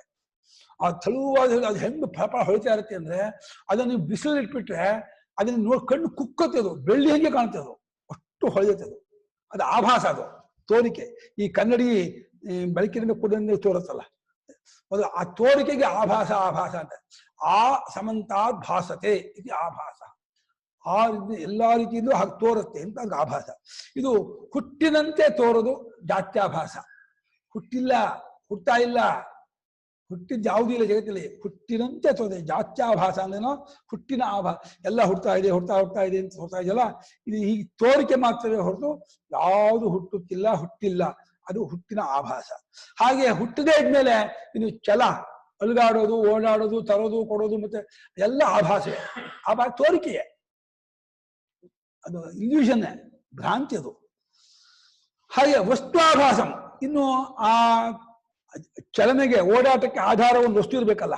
ಗಡಿಗೆ ತಗೊಂಡು ತಗೊಂಡ್ಬಂದು, ಪುಸ್ತಕ ತಗೊಂಡು, ಆ ವಸ್ತುವೂ ಇಲ್ಲ. ವಸ್ತುವು ಸುಳ್ಳು, ವಸ್ತುನ ಅಷ್ಟು ಗುಣಗಳು ಸುಳ್ಳು, ಅದನ್ನ ಕ್ರಿಯೆಯೂ ಸುಳ್ಳು, ನಾಮರೂಪಗಳು ಸುಳ್ಳು. ಒಂದು ಜಾತಿಯನ್ನೇ ಹೊಡೆಹಾಕೋದ್ರ ಮೂಲಕ ಹುಟ್ಟೇ ಇಲ್ಲ ಅಂತ ಹೇಳಿದ ಮೂಲಕ ಅದು ಹುಟ್ಟಿನಂತೆ ತೋರುತ್ತೆ ಕಂಡ್ರು. ಹುಟ್ಟಿಲ್ಲ, ಯಾವುದು ಹುಟ್ಟಿದ್ದಿಲ್ಲ, ಬರೀ ಹುಟ್ಟಿನಂತೆ ತೋರ್ತಾ ಇದೆ. ಅದು ಚಲಾಭಾಸ, ವಸ್ತು ಆಭಾಸ, ಅಥಾ ವಸ್ತು ಆಭಾಸ. ಹಾಗೆ ವಸ್ತುವಿನಂತೆ ತೋರ್ತಾ ಇದೆ. ಇದೇ ನಿಮಗೆ ಭ್ರಾಂತಿ ಉಂಟು ಮಾಡ್ತಾ ಇರೋದು. ಅಲ್ಲೊಂದು ವಸ್ತು ಇದೆ, ಆ ವಸ್ತು ಗುಣ ಇದೆ, ಆ ಗುಣ ನಮ್ಗೆ ಅನುಕೂಲವಾಗುತ್ತೆ, ಅದನ್ನ ನಾನು ತಗೋಬೇಕು, ಅದನ್ನ ತಗೋಕ್ ಏನಾದ್ರು ಮಾಡ್ಲೇಬೇಕು ಅಂತ ಈ ರೀತಿ ಒಂದು ಕಲ್ಪನೆ ಹುಟ್ಟಿಸತ್ತಲ್ಲ, ಇದರಿಂದ ನೀವು ಸಿಕ್ಕಾಕೊಳ್ತಾ ಇದ್ದೀರ. ಈ ರೇಷ್ಮೆ ಹುಳ ತಾನೇ ಬಿಟ್ಕೊಂಡಂತ ನೂಲು ಸಿಕ್ಕಾಕೊಳ್ತಲ್ಲ, ಹಾಗೆ ನಾವೇ ಮಾಡಿಕೊಂಡಂತ ಆಸೆಗೆ ನಾವು ಸಿಕ್ಕಾಕೊಂಡ್ಬಿಡ್ತೀವಿ. ಆ ಅಸ್ತಿತ್ವ ಕೊಟ್ಟು ಕಲ್ಪನೆ ಮಾಡಿ ಅನುಕೂಲನ ಬುದ್ಧಿಯನ್ನು ಹುಟ್ಟಾಕೊಂಡು ಅದನ್ನು ಪಡೆಯೋದಕ್ಕೆ ಮಾಡುವ ಪ್ರಯತ್ನದಿಂದ ನಾವು ಸಿಕ್ಕಾಕೊಂಡ್ಬಿಡ್ತೀವಿ. ನಮ್ಗೆ ಗೊತ್ತೇ ಆಗೋದಿಲ್ಲ. ಇದು ನಿಜವಾಗಿ ಇದೆಲ್ಲಾಗಿ ಯಾವುದು ತೋರ್ತಾ ಇರೋದು? ಯಾವುದು ಅಜ, ಅಚಲ ಮತ್ತು ಅವಸ್ತು. ಈ ಕಾಲದೇಹಿ ವಸ್ತು ಅಲ್ಲ. ಅಜಾಚಲಂ ಅವಸ್ತುತ್ವಂ. ಅವಸ್ತುತ್ವಂ ಅದ್ರವ್ಯತ್ವಂ ಅಂತ ಮಾಡಿದ್ದಾರೆ ಭಾಷ್ಯಕಾರರು. ಅದು ಘಟಪಟಾದಿಗಳಂತೆ ದ್ರವ್ಯವಲ್ಲ, ಮತ್ತು ಹುಟ್ಟಿಲ್ಲ, ಮತ್ತು ಅಚಲ ಅಲುಗಾಟವಿಲ್ಲ. ಘಟಪಟಾದಿಗಳಂತೆ ವಸ್ತುವಲ್ಲದ್ದಾದ, ಹುಟ್ಟಿಲ್ಲದ್ದಾದ, ಅಚಲವಾದ ಶಾಂತಂ ವಿಜ್ಞಾನಂ. ಬೌದ್ಧರ ವಿಜ್ಞಾನ ಅಲ್ಲ, ಬುದ್ಧಿಯ ವಿಜ್ಞಾನವೂ ಅಲ್ಲ. ಪರಿಪೂರ್ಣ ಚೈತನ್ಯ ಸ್ವರೂಪ, ಅದು ಅದ್ವಯವಾಗಿರ್ತಕ್ಕದ್ದು. ಅದ್ವಯವಾದ ಶಾಂತವಾದ ವಿಜ್ಞಾನವೇ ಇಷ್ಟೆಲ್ಲ ರೂಪ ತೋರ್ತಾ ಇದೆ, ವೈಶ್ವರೂಪ ತೋರ್ತಾ ಇದೆ. ಆಶ್ಚರ್ಯ ಆಗುತ್ತೆ. ಶಾಂತವಾದ ಅದ್ವಯವಾದ ವಿಜ್ಞಾನ ಪಂಚಭೂತವಾಗಿ, ನಾಮರೂಪಾತ್ಮಕವಾಗಿ, ಕ್ರಿಯಾಕಾರಕ ಫಲಾತ್ಮಕವಾಗಿ ಇಷ್ಟೆಲ್ಲ ವೈಚಿತ್ರ್ಯದಿಂದ ತೋರ್ಕೊಳುತ್ತಾ? ಹಂಗಲ್ಲ ಆಗತ್ತಾ? ಸಾಧ್ಯವಾ? ಆಗಿದೆಯಲ್ಲ. ಅದು ಬಿಟ್ಟು ಬೇರೆ ಇನ್ನೊಂದು ಇಲ್ವಲ್ಲ. ಆಗತ್ತಾ ನೀವು ಸಂಶಯ ಪಡ್ತಿದ್ದೀರಾ? ಅದು ಆಗಿದೆ ಅನ್ನೋದು ಅನುಭವ. ಇದೆಂದ ಆಗ್ಬಿಡುತ್ತೆ? ಸಾಧ್ಯ ಇಲ್ವಲ್ಲ ಅಂತ ತರ್ಕ. ಆಗಿದೆಯಲ್ಲ, ನೈ ದೃಷ್ಟೇ ಅನುಪಪನ್ನಾಮ ದೃಷ್ಟತ್ವಾದೇವ. ಕಂಡು ಬಿಟ್ಟ ಮೇಲೆ ಹೊಂದೋದಿಲ್ವಲ್ಲ, ಆಗ್ಬಾರ್ದಲ್ಲ, ಆಗ್ಬಾರ್ದಾಗಿತ್ತಲ್ಲ, ಇದು ಯಾಕೆ ಸರಿ ಆಗುತ್ತೆ ನಾವು ತರ್ಕ ಮಾಡ್ಬೋದು. ಆಗ್ಬಿಟ್ಟಿದೆಯಲ್ಲಪ್ಪ. ಶಾಂತವಾದ ವಿಜ್ಞಾನ ಒಂದೇ ಇಷ್ಟೆಲ್ಲ ವೈಶ್ವರೂಪವನ್ನು ಪಡ್ಕೊಂಡು ತೋರ್ತಾ ಇದೆ. ಕೇಳಿದಲ್ಲಪ್ಪ, ಯಾವುದು ಆಸ್ಪದ ಇದಕ್ಕೆ ತೋರಿಕೆಗೆ ಅಂತ ಇದೆ. ಅದ್ವಯವಾದ ಶಾಂತವಾದ ವಿಜ್ಞಾನವೇ ಸಮಸ್ತ ದ್ವೈತಕ್ಕಲ್ಲ ಆಸ್ಪದ, ಆಧಾರ. ಅದೇ ಎಲ್ಲ ಇದು ತೋರ್ತಾ ಇದೆ. ಆಯ್ತು, 10 ಗಂಟೆ ಆಯ್ತು. ಇವತ್ತು ಮಾಡೋಣ. 11 ಆಯ್ತು.